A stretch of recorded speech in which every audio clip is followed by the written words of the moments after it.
All right, you might notice a different format here, but this is our last assignment on the Pythagorean theorem. It's called distance on the coordinate plane. So what it is, basically, you're given a line segment on the XY graph, and you're asked to tell how long it is. So what you do is you construct a triangle, similar to what we do for slope. You count the blocks, we get 7. Here it's 1, 2, 3. So that's A and B, everyone. You're finding the hypotenuse. So the setup is right here. 3 squared plus 7 squared, well, that's 58. You take the square root, it's 7.6. So we've already done that setup. The problems just did not look like this. So I have a couple examples already worked out. This one.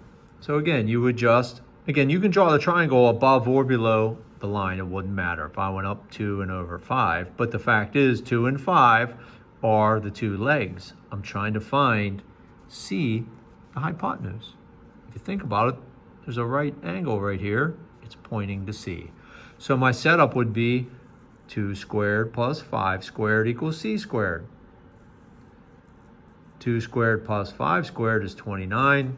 Now that's C squared. Remember, we take the square root and we round it off. Okay, so you try, if you want, number 6.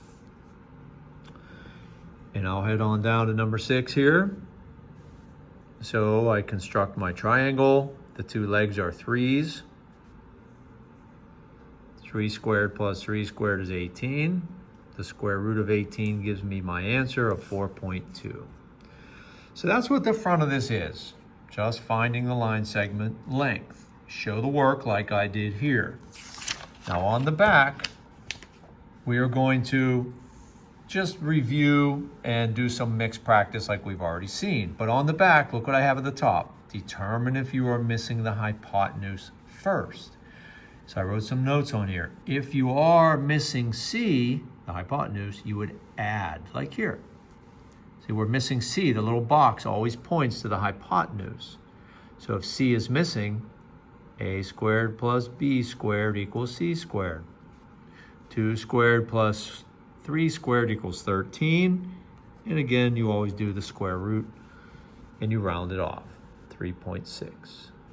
Now this one's a little different. See, the little box points to C. 6 is the hypotenuse. So here, the difference is we're going to square and subtract them.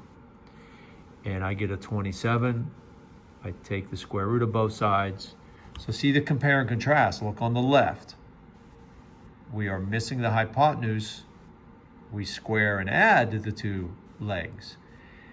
On the problem on the right, we have the hypotenuse and one leg, so we square and subtract. So we've already seen this. This is just a little practice. First thing I would do on all these problems, determine if we're missing the hypotenuse. In this problem down here, just keep in mind the triangle is over here on the right. Don't worry about that. That's really nothing you need to work with. It's just the picture of the table. Okay, so do your best. If you have any questions, let me know. And then everyone, we are done with geometry.